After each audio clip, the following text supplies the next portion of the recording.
Bismillahirrahmanirrahim. Assalamualaikum warahmatullahi wabarakatuh. Baik, kami mahasiswa dari Fakultas Ekonomi dan Bisnis Universitas Muhammadiyah Jambi dari Prodi Ekonomi Manajemen akan menyampaikan sebuah materi mengenai peramalan dan permintaan produk dengan dosen pembimbing Ibu Mustika SEMM dengan mata kuliah Manajemen Operasi, di mana dalam penyusunan materi ini dikerjakan oleh beberapa orang yang disusun dalam satu kelompok, yaitu Agatha Cynthia, Hayu Hovifa, Bilya Delpikasari, Della, dan Nafiza Asniati. Baiklah, langsung saja kita memasuki penjelasan dari materi yang pertama. Saya Agatha Cynthia BR Sitorus akan membacakan pengertian peramalan.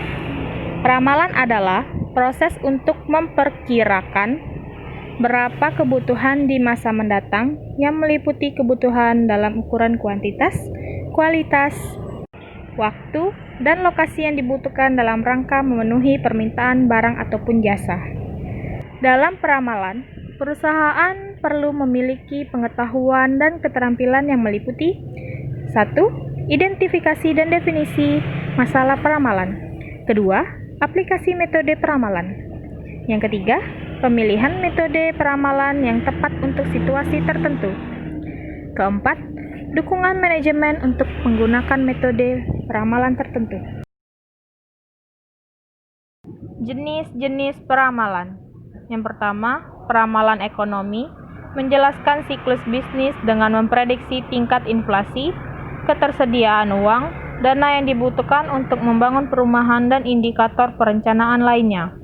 Yang kedua, peramalan teknologi memperhatikan tingkat kemajuan teknologi dengan meluncurkan produk baru yang menarik, yang membutuhkan pabrik dan peralatan baru. Yang ketiga, peramalan permintaan, proyeksi permintaan untuk produk atau layanan suatu perusahaan. Saya Ayu Hopipaningsi akan melanjutkan materi dari Agatha. Peramalan biasanya diklarifikasikan berdasarkan horizon waktu masa depan yang dicangkupnya. Horizon waktu terbagi atas beberapa kategori. Pertama, ramalan jangka pendek. Ramalan ini mencangkup jangka waktu hingga 1 tahun, tetapi umumnya kurang dari bulan. Peramalan ini digunakan untuk merencanakan pembelian, penjadwalan kerja, penugasan kerja, dan tingkat produksi. Yang kedua, peramalan jangka menengah. Umumnya mencangkup hitungan bulan hingga 3 tahun. Peramalan ini berguna untuk merencanakan penjualan, perencanaan dan anggaran produksi, anggaran kas, dan menganalisis bermacam-macam rencana operasi. Dan yang ketiga, peramalan jangka panjang. Umumnya untuk merencanakan masa 3 tahun atau lebih. Peramalan jangka panjang digunakan untuk merencanakan produk baru, pembelanjaan modal, lokasi atau pengembangan fasilitas, serta penelitian dan pengembangan.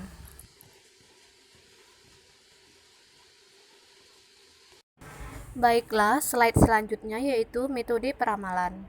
Metode peramalan terbagi menjadi 2 bagian, yaitu yang pertama, top-down forecasting, di mana dimulai dengan penggunaan hasil-hasil peramalan berbagai kondisi bisnis umum yang dibuat oleh para ekonom dalam berbagai lembaga-lembaga pemerintah dan dalam perusahaan-perusahaan besar serta universitas-universitas.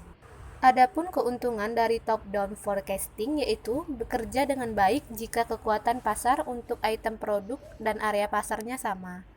Peramalan top-down akan bekerja dengan baik jika diterapkan untuk perencanaan anggaran dan strategi karena dapat memprediksi gambaran besar dari keseluruhan penjualan. Namun, kekurangan top-down forecasting yaitu peramalan top-down kurang berhasil diterapkan pada tingkat item jika dibandingkan dengan peramalan bottom-up. Metode peramalan yang kedua yaitu bottom-up forecasting, di mana dimulai dengan perkiraan pemerintahan produk akhir individual, berapa banyak setiap produk akhir akan dapat dijual oleh perusahaan tahun depan, atau berapa jam pelayanan yang akan diminta. Kemudian, analisa menambahkan ramalan produk lainnya dan mendapatkan hasil peramalan total yang disebut dengan ramalan aggregate. Materi selanjutnya akan dilanjutkan oleh Della.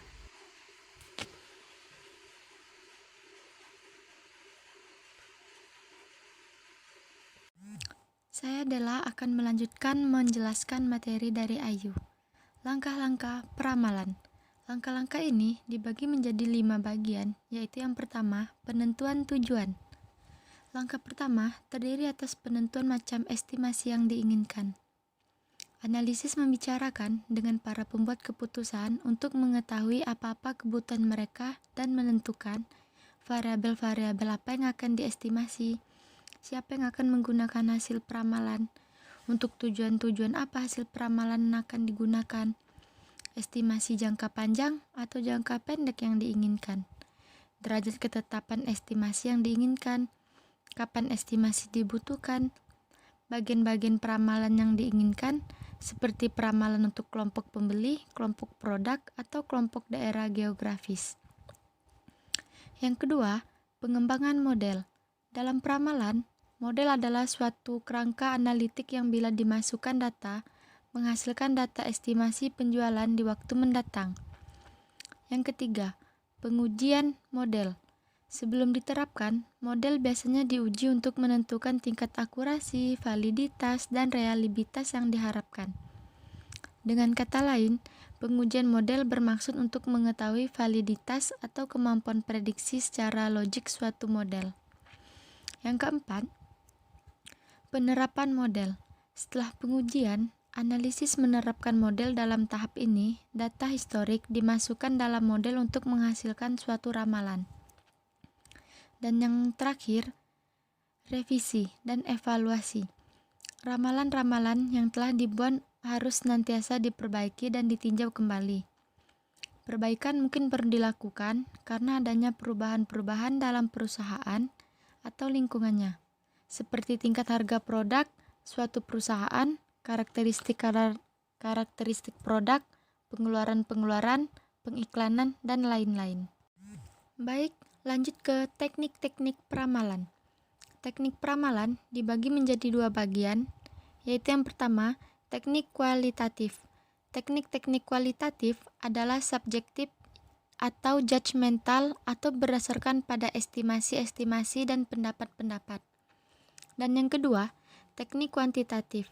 Teknik kuantitatif menggabungkan faktor seperti intuisi, emosi, pengalaman pribadi, dan sistem nilai pengambilan keputusan untuk meramal.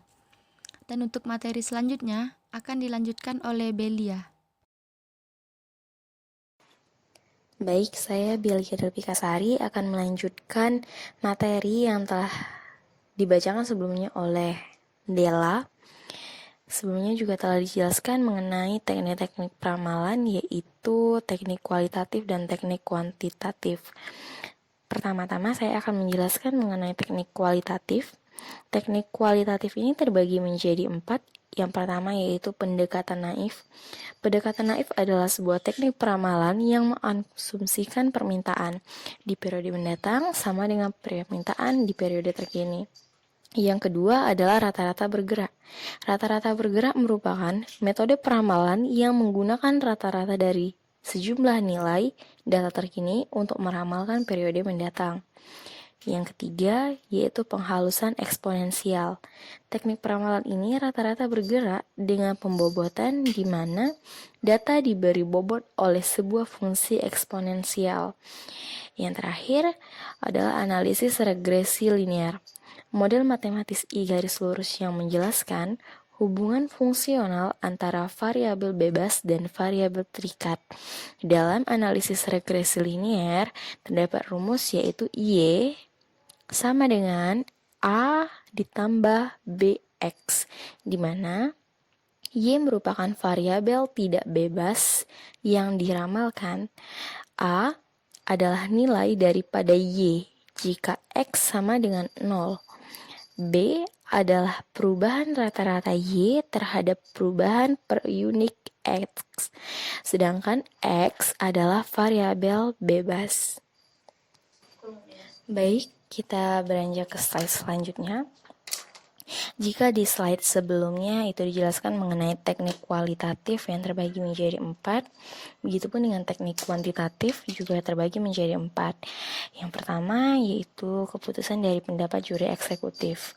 Maksudnya adalah dalam teknik ini kita harus meminta pendapat segolongan kecil manajer tingkat tinggi dan menghasilkan estimasi permintaan kelompok. Teknik yang kedua dalam teknik kuantitatif adalah metode DLP. Metode DLP ini menggunakan proses kelompok di mana para pakar melakukan peramalan. Ada 3 jenis peserta dalam metode ini, yaitu pengambilan keputusan, karyawan, dan responden. Selanjutnya adalah gabungan dari tenaga penjualan. Berdasarkan prediksi tenaga penjualan akan penjualan yang diharapkan. Itulah maksud dari gabungan dari tenaga penjualan. Yang terakhir adalah survei pasar konsumen. Dalam survei pasar konsumen, kita diminta untuk input data dari konsumen mengenai rencana pembelian mereka di masa depan.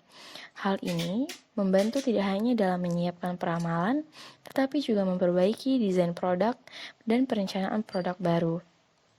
Baik, sekian untuk materi selanjutnya akan dijelaskan oleh teman saya, Nafisa. Saya Nafiza Asniati. Baik, di sini saya akan melanjutkan materi yang sudah dibacakan oleh Belia. Permintaan adalah suatu proses dalam meminta sesuatu atau sejumlah barang yang dibeli atau diminta pada suatu harga dan waktu tertentu. Permintaan berkaitan dengan keinginan konsumen akan sesuatu barang dan jasa yang ingin dipenuhi. Dan kecenderungan permintaan konsumen akan barang dan jasa tak terbatas. Dan ada juga permintaan menurut para ahli. Salah satunya menurut Hansel Gaffer, di dalam manajemen permintaan ada 2 jenis perencanaan permintaan, yaitu 1. Permintaan bebas atau independent demand, merupakan permintaan terhadap material, suku cadang atau produk yang bebas atau tidak terkait langsung dengan struktur bill of material atau BOM untuk produk akhir atau item tertentu. 2. Permintaan tidak bebas atau dependent demand merupakan permintaan terhadap material, suku cadang, atau produk yang terkait langsung dengan atau diturunkan dari struktur bill of material untuk produk akhir atau item tertentu. Ada 6 strategi menangani permintaan produk. 1. Tentukan standar. Yang dimaksud, mengelompokkan permintaan konsumen, mengubah cara dalam memprediksi permintaan. 2. Proses berjalan baik, sehingga membuat rencana bisnis yang sifatnya mengintegrasikan aktivitas lintas perusahaan adalah hal yang penting untuk dibuat. 3. Tidak bergantung pada ramalan. Permintaan pelanggan sangat unik sehingga ada baiknya untuk tidak terlalu tergantung kepada ramalan. 4. Kembangkan produk. Hal tersebut akan mengalihkan perhatian konsumen dari permintaan awalnya. 5. Membuat SOP. Agar dengan meletakkan SOP utama sebagai tolak ukur dan selalu melakukan evaluasi setiap saatnya, maka tentu akan cepat diambil tindakan jika terjadi kesalahan. 6. Melakukan riset pasar. Agar memanfaatkan hasil survei maupun testimoni yang pernah diberikan oleh konsumen, merupakan cara jitu untuk menjaga permintaan tetap tinggi. Baik, sekian pemaparan materi dari kelompok 1. Saya Belia Delpikasari, perwakilan dari kelompok 1. Saya dan teman-teman meminta maaf jika dalam pemaparan terdapat kesalahan ataupun kekurangan. Dan tak lupa kami mengucapkan terima kasih kepada Ibu Mustika atas bimbingannya dalam mata kuliah manajemen operasi. Semoga apa yang kami sampaikan dapat bermanfaat, baik bagi diri kami sendiri, teman-teman, dan semua yang mendengarkan pemaparan materi dari kami. Terima kasih.